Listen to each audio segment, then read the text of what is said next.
Olá, irmãos, amigos, paz seja com todos. É uma alegria para mim estar aqui mais um dia para compartilhar a palavra de Deus com vocês. Mas antes de vermos esta parábola, que eu considero a mais importante proferida por Jesus, façamos uma breve oração. Querido Deus, te agradecemos por este dia, te agradecemos pela oportunidade de aprendermos da tua palavra. Quero pedir que o Senhor abra o coração e o entendimento de cada um daqueles que me ouvem, para que também possam compreender a tua palavra. É o meu pedido em nome de Jesus. Amém. Vou explicar logo agora por que eu considero esta parábola a mais importante proferida por Jesus. Pelo seguinte, aliás, eu vou fazer uma pergunta e você vai me responder. O que é mais importante em um jogo de futebol? Para aqueles que não conhecem, não tem como exigir uma resposta. Mas o que é mais importante em um jogo de futebol? Em um campeonato? Sim, o resultado. O resultado final é o que mais importa. Esta parábola fala um pouco sobre isso. Seria como, se você desconsiderar esta parábola, o mesmo que desconsiderar a importância de um gol em uma final de campeonato.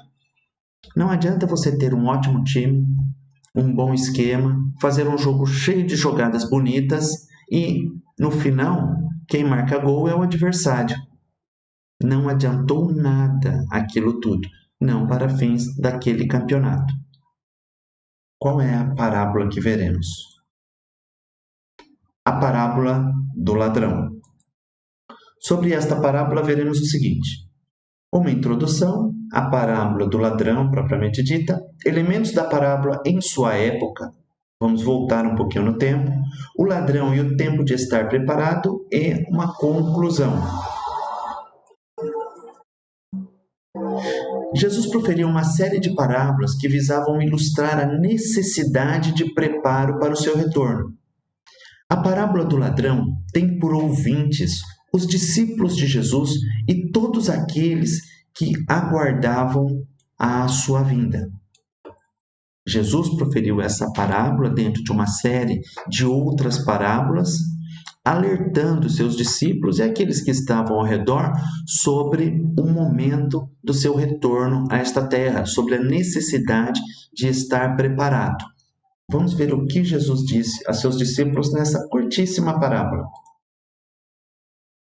Vigiai, pois, porque não sabeis a que hora há de vir o vosso Senhor. Mas considerai isto: se o pai de família soubesse a que vigília da noite havia de vir o ladrão, vigiaria e não deixaria que fosse arrombada, ou minada, ou escavada a sua casa. Por isso, estai vós apercebidos também, porque o Filho do Homem há de vir a hora em que não penseis. Mateus capítulo 24, versículos do 42 ao 44. Jesus proferiu esta parábola aos seus discípulos, mostrando a necessidade de estarem alertas à sua vinda. Mas vamos ver alguns elementos desta parábola através da qual Jesus mostrou a importância de se estar preparado para um determinado evento. E isso você pode estender para a tua vida em várias outras situações. Fique comigo e vamos aos elementos. Pai de família. Quem é o pai de família? Jesus está falando de um pai de família, do dono de uma casa qualquer. As casas na Palestina, naquela época, eram feitas em sua maioria de barro, como nós podemos ver nestas figuras.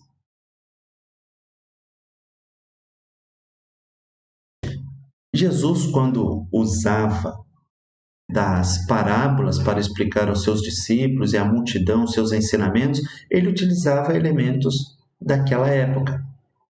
Então, é interessante nós voltarmos um pouco para compreendermos o que significava cada coisa naquela época. Cada objeto, cada figura. Então, o pai de família era dono de uma casa. E eu já quero adiantar aqui, as casas, em sua maioria, eram feitas de barro.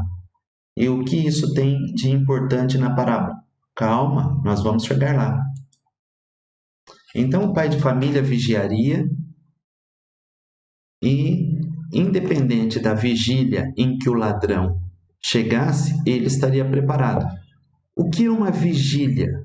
Vigília é cada uma das partes em que a noite era dividida. Havia uma pequena diferença entre a vigília dos judeus e a vigília dos romanos. Eu trouxe aqui um quadro para ilustração e curiosidade sobre como era feita a contagem das horas durante o dia e das horas durante a noite. A noite era dividida em vigílias. Os judeus a dividiam em 3, os romanos a dividiam em 4. Vamos ao 4. Vamos lá, as vigílias da noite. Durante o dia, das 6 às 18 horas, as horas eram contadas como primeira hora, segunda hora, terceira hora. Então, vemos aqui, primeira hora, às 7 da manhã. Na verdade, às 7 da manhã é quando se completa a primeira hora, que vai das 6 horas da manhã até às 7. A segunda hora vai das 7 da manhã às 8 da manhã, e assim por diante, até a 12ª hora, às 6 da tarde. A primeira vigília da noite, para os judeus, eram 3 vigílias apenas, das 18 às 22, ou seja, das 6 da tarde às 10 da noite, a segunda vigília das 10 da noite às 2 da manhã e a terceira vigília das 2 da manhã às 6 da manhã. A contagem romana inclui uma quarta vigília e divide as vigílias em períodos de 3 horas. É uma curiosidade apenas. E o que isso tem a ver com a parábola? Bom, o que isso tem a ver com a parábola? Nada. É só uma curiosidade para você. Jesus só fez uma referência a um tempo e aproveitamos o momento para trazermos esta curiosidade, porque talvez você leia a vigília na tua Bíblia e fale, mas a primeira vigília da noite, segunda, terceira, quarta, então nós já explicamos alguma coisa aqui para você aumentar o teu entendimento quando ler uma outra passagem. Vamos lá. E o ladrão? Quem é o ladrão? O ladrão é aquele que chega em uma hora inadequada. Sim, aqui vamos ficar com apenas esta definição de ladrão. Mas Jesus disse que se o pai de família soubesse a que hora da noite ou a que vigília da noite viria o ladrão, vigiaria e não o deixaria roubar a sua casa. Ou, no original, em grego, não deixaria que ele escavasse. Sim, cavasse através das paredes de sua casa. É o termo grego que Jesus utilizou. Jesus utilizou esse termo porque, como eu já disse, as casas eram feitas de barro. Ou, na versão que nós lemos, o pai de família não deixaria que a casa fosse arrombada, mas significa literalmente cavar através, que era uma referência às casas de barro da Palestina. Hoje pode não fazer muito sentido esta palavra. Olha, o pai de família deve vigiar para que o ladrão não venha e escave a sua casa.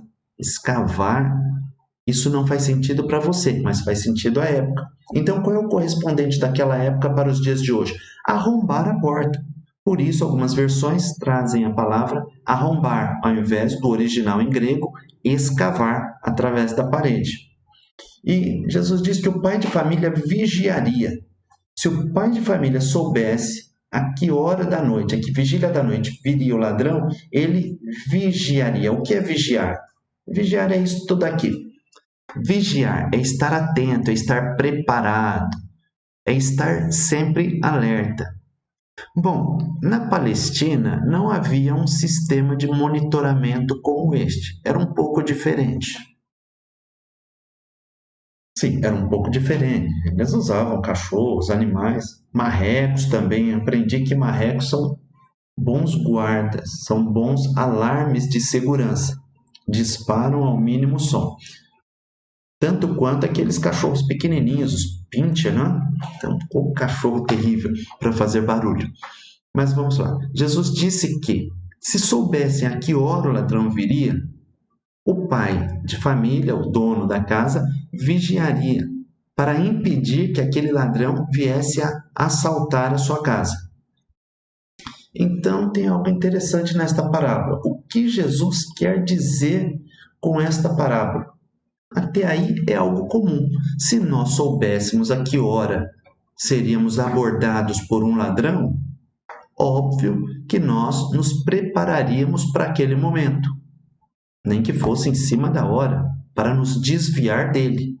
Alguns se preparariam para atacar, até para ferir, mas o ideal seria se desviar dele. Vamos lá. O que Jesus quer nos ensinar? Porque a história é óbvia. Se alguém sabe que vai ser roubado, se prepara para isso.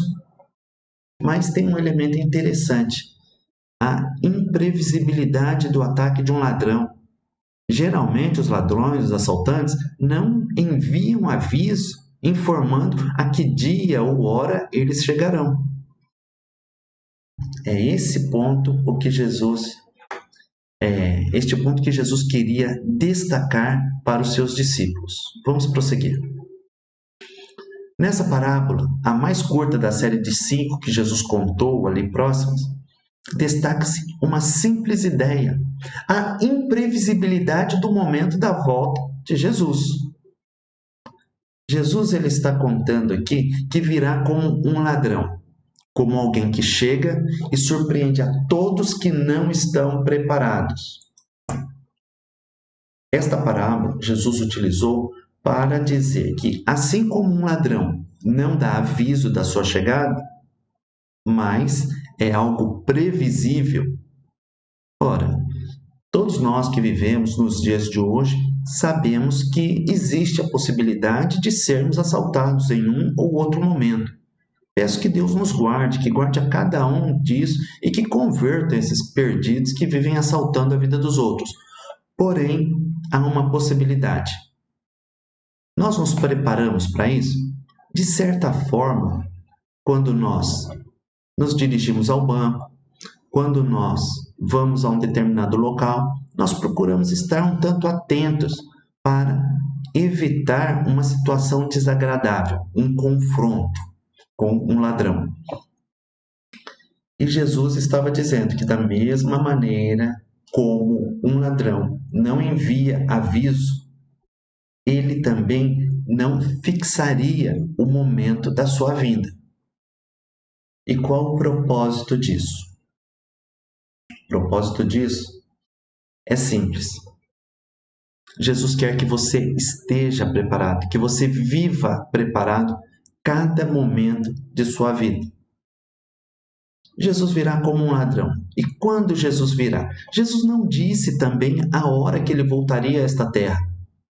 Mas da mesma maneira como um ladrão dá sinais, há regiões que são mais propensas, há regiões em que a ocorrência de roubos e assaltos é maior do que em outras. Há situações que um observador, prestando alguma atenção, um bom observador, consegue identificar se existe ou não algum perigo dele ser surpreendido e ele evita aquela situação. Se você sabe que um determinado caminho é perigoso, você vai obrigatoriamente, ou melhor, ter a tendência natural de evitar aquele caminho. Se você sabe que algo é mais seguro, você vai optar pelo que é mais seguro. Se não for desse jeito, rapaz, você precisa se tratar. Você não deve desafiar o perigo. Viver esse tipo de emoção não é nada saudável. Uma hora você pode se dar mal. Então vamos lá. Optando sempre pelo que é mais seguro. Jesus disse que a sua vinda seria precedida de alguns sinais. Alguns sinais aconteceriam antes da sua vinda. Um ladrão, ele não avisa, mas muitas vezes você pode perceber os sinais. Você está sozinho. De repente, duas pessoas começam a se aproximar de você numa velocidade diferente da usual. Você percebe que elas estão se dirigindo na tua direção. Você deve tomar cuidado e uma decisão naquele momento. Enfim, se você está em um semáforo à noite dirigindo o veículo Não, não é que você esteja em um semáforo. Você está em um veículo. Você não está no semáforo. Você está em um veículo e para o veículo em um semáforo. Sozinho, à noite. Na segunda vigília da noite. E você vê se aproximando pela sua esquerda, pelo lado do motorista, alguém em sua direção vindo de motocicleta, com uma outra pessoa na garupa. A pergunta que eu faço é: você vai ficar parado nesse farol, neste semáforo? Aquilo não está indicando algum risco para a tua vida? Particularmente, eu não aguardaria aquele motociclista se posicionar ao meu lado. Principalmente aqui em São Bernardo, imagine o Paço Municipal, aquela avenida com 4 ou 5 faixas, e à noite, somente eu ver um motoqueiro se aproximando para parar bem à minha esquerda. Com certeza eu não ficarei ali. Mas vamos lá. Jesus deu algumas dicas sobre o momento da sua vinda. Jesus ainda foi muito mais gentil do que o ladrão da parábola que ele nos contou. Vamos ver alguns sinais da vinda de Jesus. Vamos passar rapidamente por estes sinais, porque não é o propósito da aula de hoje estudar sinais da vinda de Jesus, mas sim o momento em que Jesus voltará. O que Jesus disse aos seus discípulos? Vejamos. E Jesus respondendo aos discípulos, disse-lhes: acautelai-vos, tomem cuidado, que ninguém vos engane, porque muitos virão em meu nome, dizendo, eu sou Cristo, e enganarão a muitos. E ouvireis de guerra e de rumores de guerra. Olhai, não vos assusteis, porque é mister, é necessário que tudo isso aconteça, mas ainda não é o fim. O que Jesus está dizendo aos seus discípulos sobre alguns acontecimentos que precederiam a sua vinda. Então, iam vir de guerra, de rumor de guerra. Talvez você me pergunte, mas nós sempre ouvimos de guerra e de rumores de guerra. E aí eu te respondo: guerras e rumores de guerra, sim, durante toda a existência da humanidade houve isso, mas não com a intensidade que tem ocorrido nos últimos tempos, no último século, nos últimos dias, não com esta frequência com que vem acontecendo. Vamos prosseguir com mais alguns sinais. Porquanto se levantará nação contra nação e reino contra reino, e haverá fomes e pestes e terremotos em vários lugares, mas todas essas coisas são o princípio das dores. Jesus disse que haverá nação contra nação, reino contra reino, e isso já virou um clichê, é um jargão? Não, é um versículo da Bíblia. Sim, sempre houve, sempre haverá, mas não com a frequência que acontece nos últimos dias. Haverá fomes. Incrível haver fome ainda nos dias de hoje, com tanta produção e tanto desperdício e tanto local para se plantar. Mas existe, mais do que naquela época. Pestes. Bom, sobre pestes, eu acho que é desnecessário falar em uma época de pandemia qual nunca houve na humanidade. Talvez você diga, não, mas a peste bubônica chegou a dizimar 100 milhões de pessoas, quando a população da Terra era de aproximadamente 450 milhões, reduzindo a 350 milhões. Independente dos números, o que estamos vendo nos dias de hoje é algo que nunca foi visto. Então, e não vai parar por aí. Mas sempre houve pestes. Sim, sempre houve pestes. Mas elas iam se intensificar como as dores de parto àquela que está grávida. Vamos lá. A mulher que está grávida. Para os homens que nunca ficaram grávidos, funciona assim. Não que tenha algum homem que tenha ficado grávido, entenda? Eu vou explicar para os homens que não ficam grávidos e as mulheres que ainda não ficaram. Não sou especialista na área, mas funciona mais ou menos assim. A mulher começa a sentir dores quando está próxima de dar à luz a criança. Não é de dar luz para a criança, é de dar a criança para a luz. Dar à luz tem um A craseado, com acento indicativo de crase, que significa para. Então, dar à luz é dar para a luz. Trazer a criança de dentro para fora. Voltando lá. Dar à luz a criança. A mulher sente uma dor. Depois de algum tempo, ela sente outra. Aquilo está mostrando àquela mulher que alguém que está do lado de dentro dela está para sair. Alguém está para vir à luz. E aquelas dores vão se intensificando. Primeiro com espaços maiores entre elas, mas na medida que elas vão se tornando mais próximas uma das outras, é sinal de que o filho já está para nascer. Então, da mesma maneira, acontece com os sinais. Na medida que os sinais se intensificarem, é uma prova, e eu digo prova mesmo, porque Jesus já disse isso, de que a vinda de Jesus estaria próxima, cada vez mais próxima. Prosseguindo. Mais alguns sinais. E surgirão muitos falsos profetas e enganarão a muitos. E por se multiplicar a iniquidade, o amor de muitos se esfriará. A falta de amor é notória nos dias de hoje. Falsos cristos, falsos profetas, sim, de vez em quando surge um e outro para enganar o povo.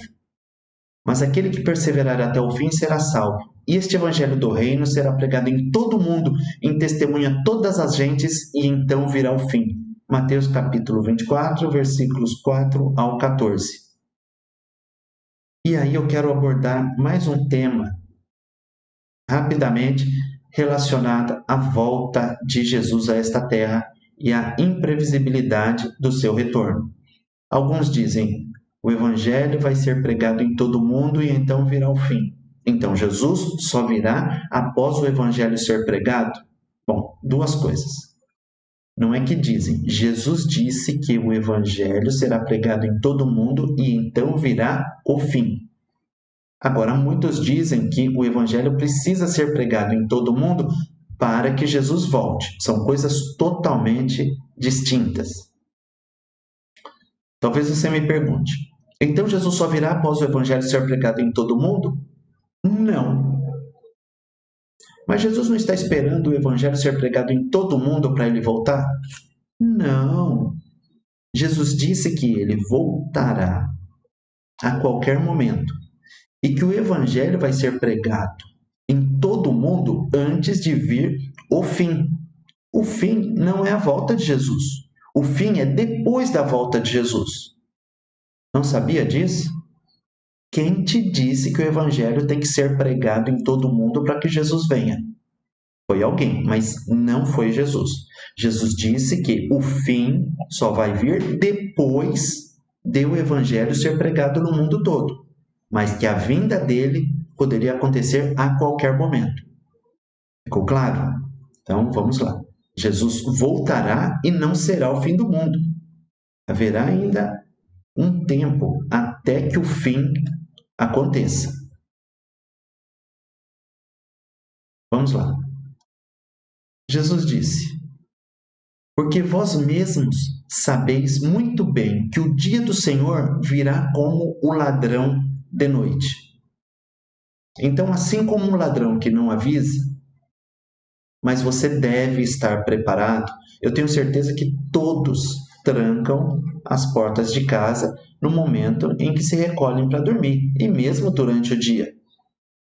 Mesmo que o ladrão não envie aviso algum, você se prepara para a sua vinda, para que quando ele chegue, não te pegue desprevenido, desapercebido. Jesus disse que ele virá a qualquer momento, da mesma forma como um ladrão que traz consigo o elemento surpresa. Jesus disse, lembra-te, pois, do que tens recebido e ouvido, e guarda, e arrepende-te.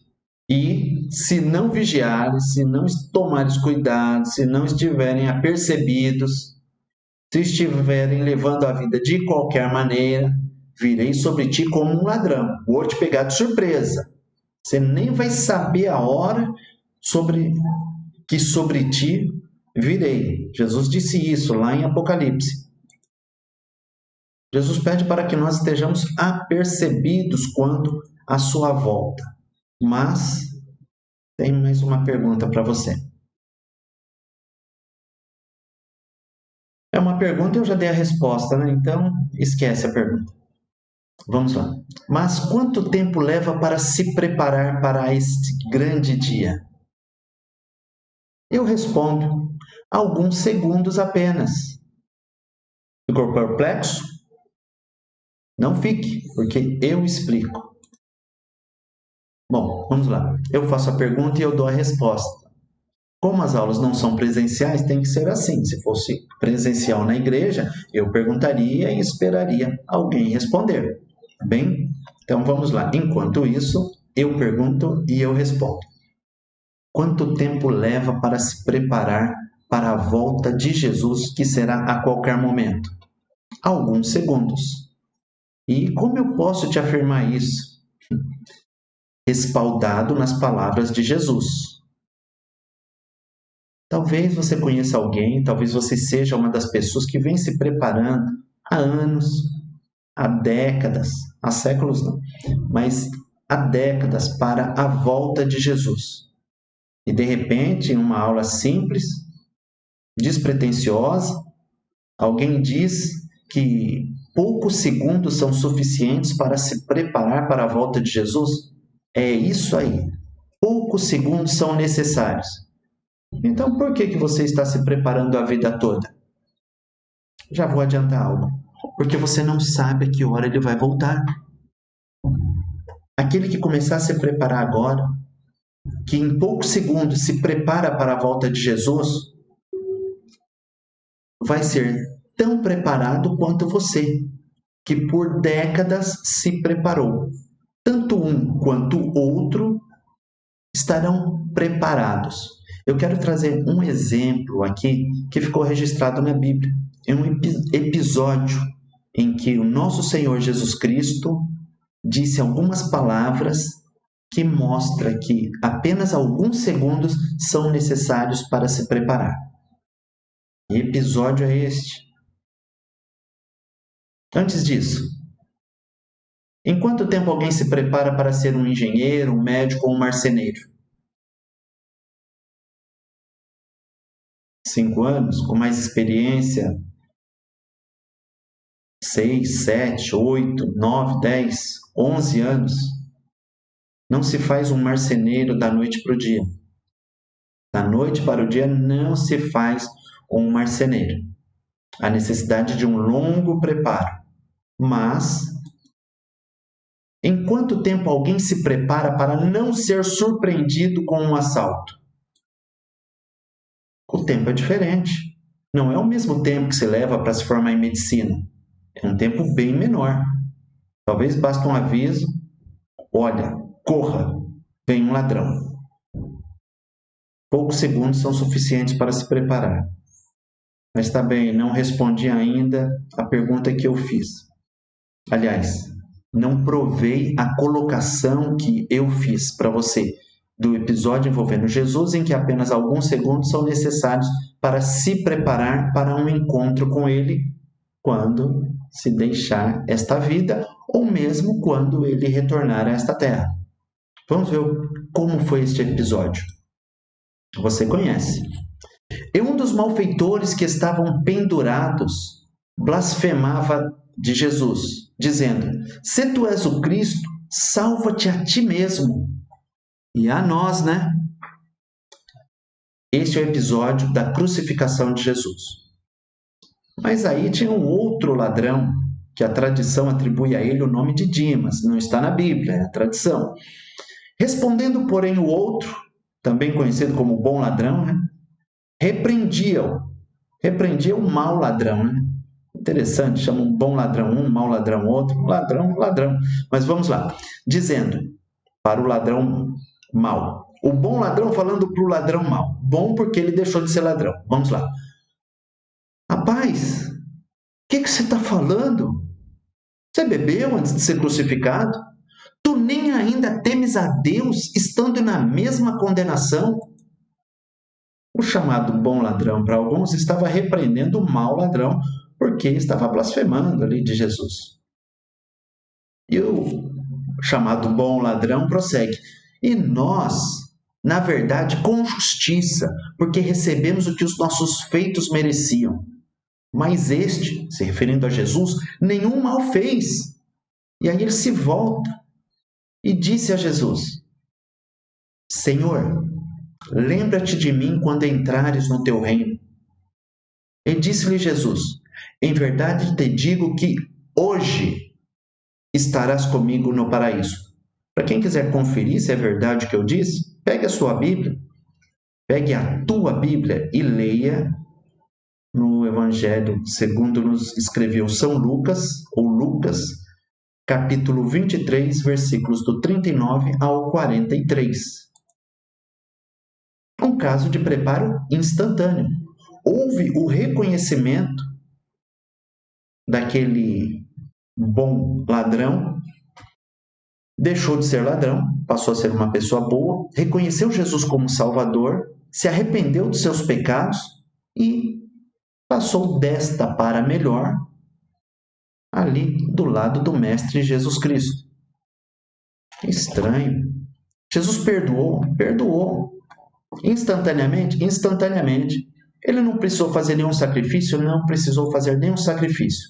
Já caminhando em direção ao final, eu quero encerrar a parte que nós fizemos de exposição, antes de entrar na conclusão, trazendo 2 versículos que mostram a eficácia daquele ato feito, daquele reconhecimento feito por aquele ladrão que estava crucificado.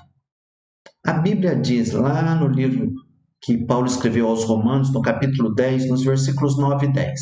Diz assim: a saber, se com a tua boca confessares ao Senhor Jesus e em teu coração creres que Deus o ressuscitou dos mortos, dentre os mortos, melhor dizendo, serás salvo, visto que com o coração se crê para a justiça e com a boca se faz confissão para a salvação.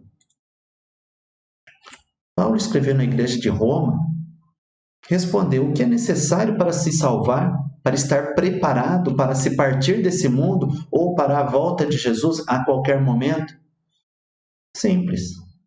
Crer em seu coração e confessar com a boca. Fazer como aquele ladrão fez pendurado ao lado de Jesus. Poucos segundos são suficientes. Poucos segundos separam você do inferno com a eternidade com Deus. E é muito simples. Jesus mostrou através do ladrão da cruz, e aquele ladrão era um sem vergonha, porque com certeza eu tenho para mim que aquele ladrão ouviu Jesus pregando várias vezes. Quem sabe até não se misturou na multidão para assaltar aqueles, para furtar daqueles que estavam ouvindo a palavra de Deus. Mas ao final de sua vida, ele colocou em prática o mandamento áureo, o mandamento de ouro: se arrepender e crer em Jesus Cristo. Não há tempo obrigatório. Como que eu diria? Vamos lá. Eu acho que fica mais fácil explicar assim.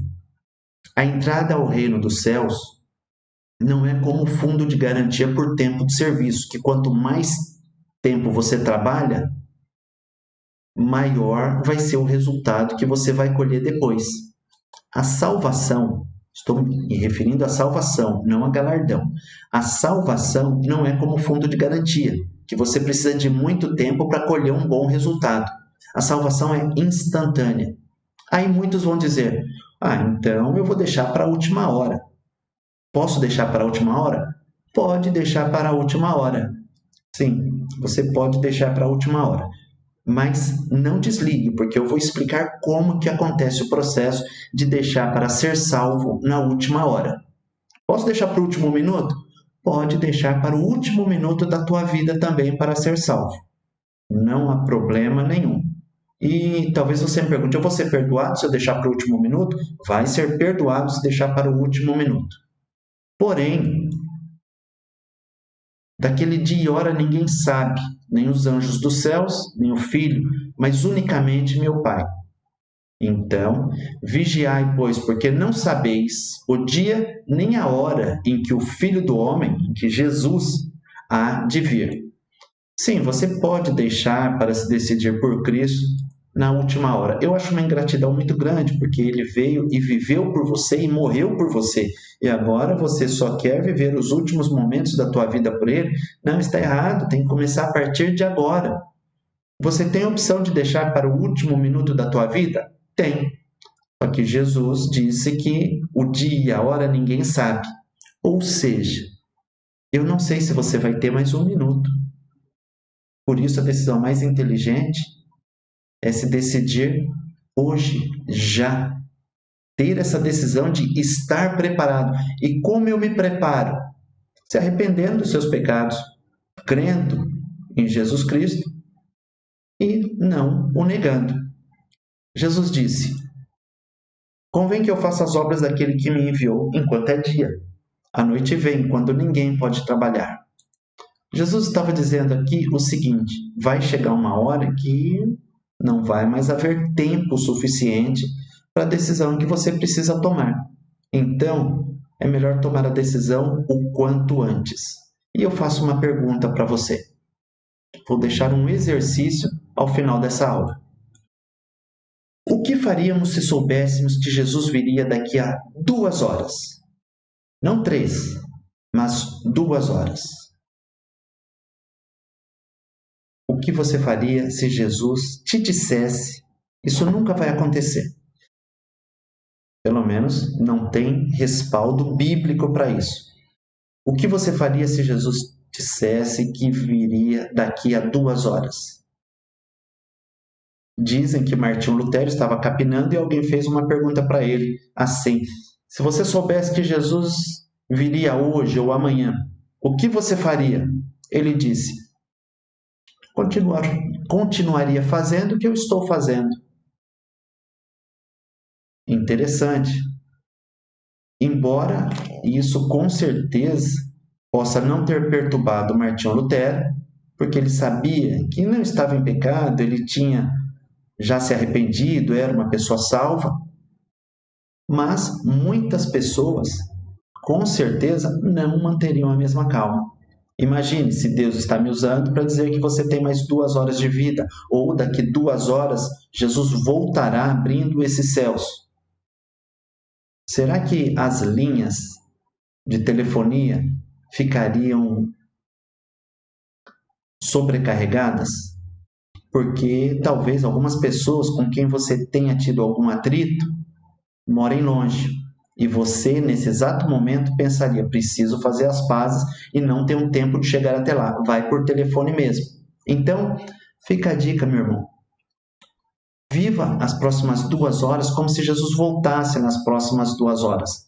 Faça esse treino, porque em determinado momento isso vai ser uma verdade em tua vida e na minha vida. Tente restabelecer os relacionamentos. Deixe de implicar tanto com as pessoas. Faça isso porque eu vou fazer também. Não é fácil, mas vale a pena. Tá bem? Deus abençoe. Pegue teu telefone, ligue para aquela pessoa, faça as pazes com ela. Não sei se você vai morrer já ou daqui a algum tempo. Também não sei se Jesus vai vir agora ou daqui a algum tempo. O importante é você estar preparado. Prepare-se, Ele está voltando. Eu creio nisso. E você deve crer também. Foi Ele que disse. Fiquem com Deus, tenham uma excelente semana. E até o próximo sábado. Deus abençoe.